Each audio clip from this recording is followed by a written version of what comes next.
গুণ খুন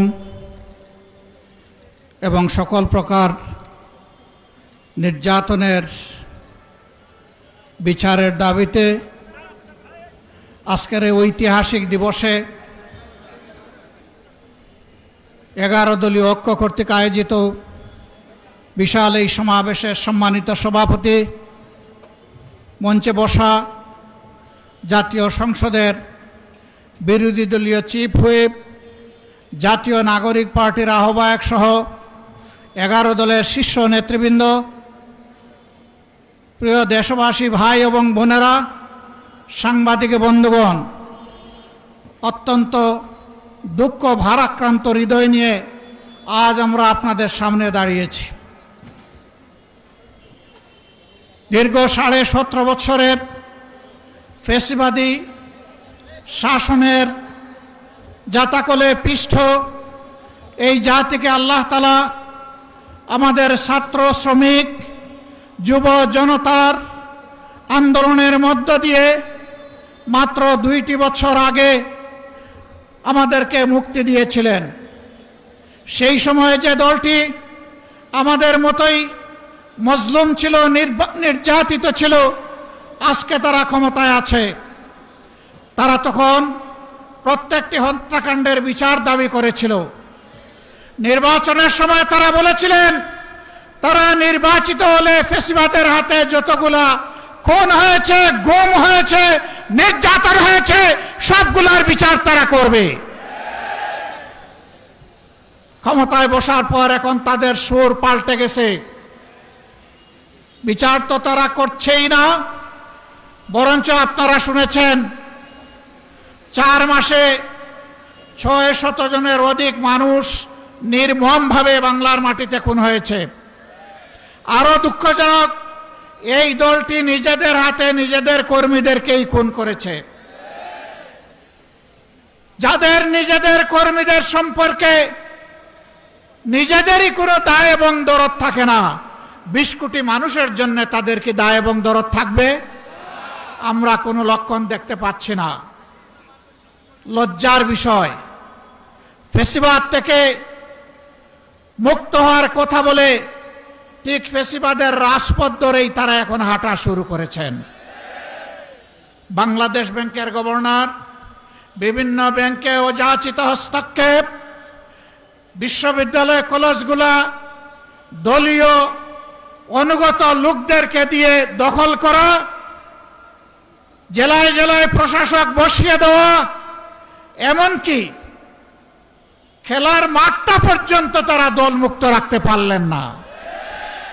এইভাবে তারা আবার কার্যত একদলীয় ফ্যাসিবাদী শাসনের দিকেই আগাচ্ছেন। বন্ধুরা, বাংলাদেশ কিন্তু বারবার বিপ্লবের সাক্ষী। আমরা পরিষ্কার বলে দিচ্ছি, হয় আপনারা বিচার নিশ্চিত করুন, না হয় আপনারা যাওয়ার রাস্তা খুঁজে বের করুন। আপনারা যে পথে হাঁটছেন, সংসদে আমরা প্রত্যেকটি বিষয় সেখানে আমরা প্রতিবাদ করছি। 2/3 কিভাবে পেয়েছেন আপনারাই ভালো জানেন, আর দেশের জনগণও জানে, এবং এই ব্যাপারে কিছু রাজ সাক্ষী ইতিমধ্যে পাওয়া গেছে। আপনাদের দলের ভিতর থেকে পাওয়া গেছে, বিগত সরকারের মধ্য থেকেও পাওয়া গেছে।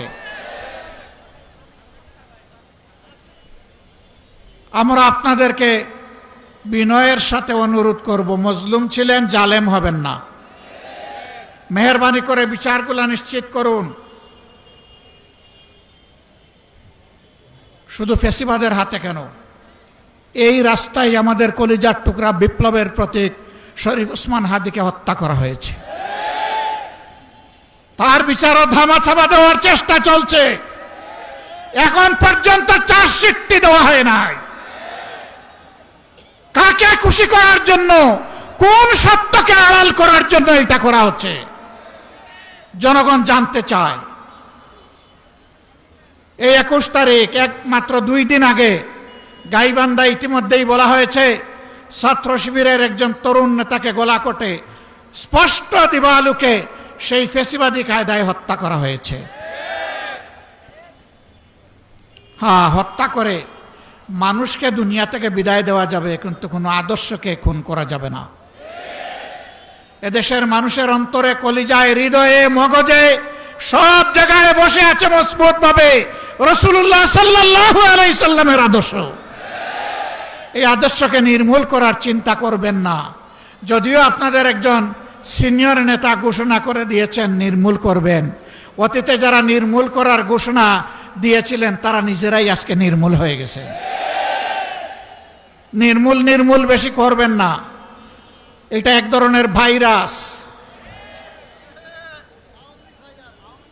এই ফেসিবাদের ভাইরাস, চাঁদাবাজির ভাইরাস, দুর্নীতির ভাইরাস, দলীয় শাসনের ভাইরাস, এই সকল ভাইরাস মুক্ত করার জন্য আরেকটি বিপ্লব অনিবার্য হয়ে উঠেছে।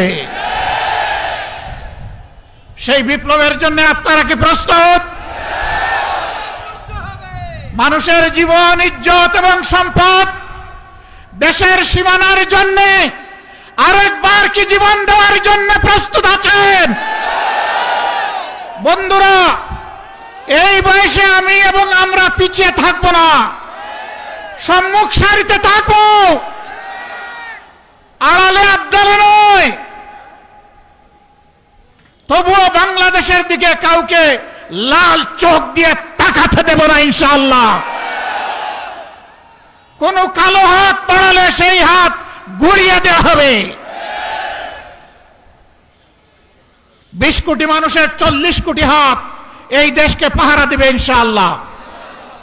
কারো বাবার সাধ্য নাই এ দেশের স্বাধীনতা এবং সার্বভৌমত্ব নিয়ে টানাটানি করার। মহান আল্লাহর উপর ভরসা করে আপনাদেরকে আগামীর সেই বিপ্লবের দাওয়াত আজকে দিয়ে রাখলাম।